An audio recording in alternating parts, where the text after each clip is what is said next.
ACIM Insights Lesson 280.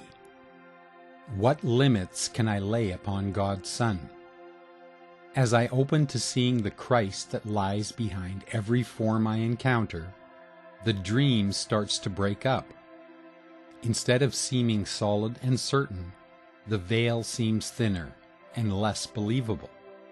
My job now is to see everyone as God created them, and not give evidence to the false ideas I made up.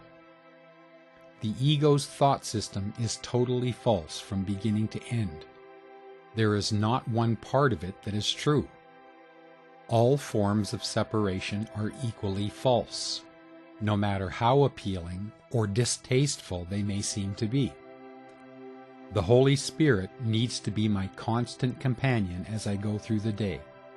It is the Holy Spirit that can show me the light behind every form. It is the Holy Spirit that undoes all illusions in my mind. Belief in limitation is the ego's credo. Today I will practice letting go of every belief in limitation that comes up in my mind by taking it to the Holy Spirit to be undone. God is changeless. God is. From the ego's point of view, the title of today's lesson seems to be a challenge. I can picture an image of the ego sitting back and conniving to make up new limitations it thinks it can impose upon God's Son.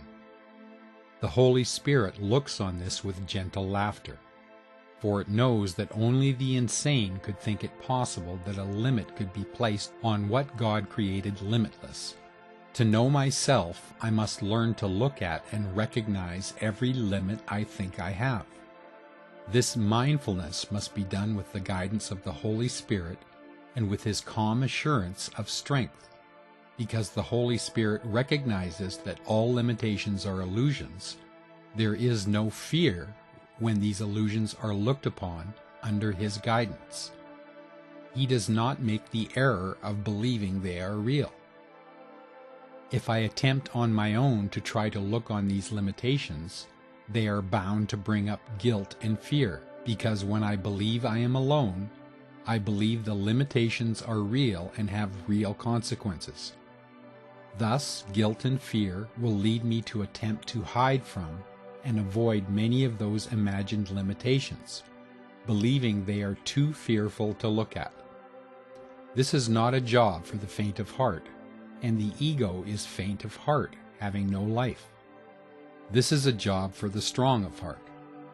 This strength comes from the Holy Spirit that reminds us of the life we have in God. It is through this strength, the strength of God, that we can look on these mistaken ideas of limitation, lack, and loss fearlessly. Today I will remember that I always walk with God. I will pay attention to the Holy Spirit in my mind, who reminds me that I remain safe in the limitless and free mind of God.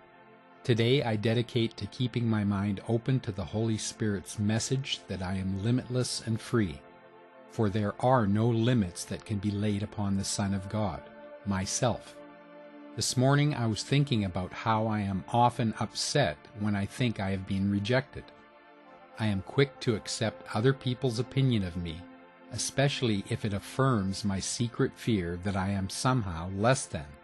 I took this to the Holy Spirit and sincerely asked to see this differently. What I heard is that I am as God created me. Thinking that that can be changed is laughable. I saw myself as made of diamond, and the world was trying to chip away at me by throwing spitballs at me. I saw myself trying to punish myself by self-flagellation, with no more damage done than was done with the spitballs. What God created is unchangeable. I am not affected by anyone's opinion, even my own. I can only dream that I am, and I'm free to wake up from that dream whenever I choose to look at my fears with the Holy Spirit.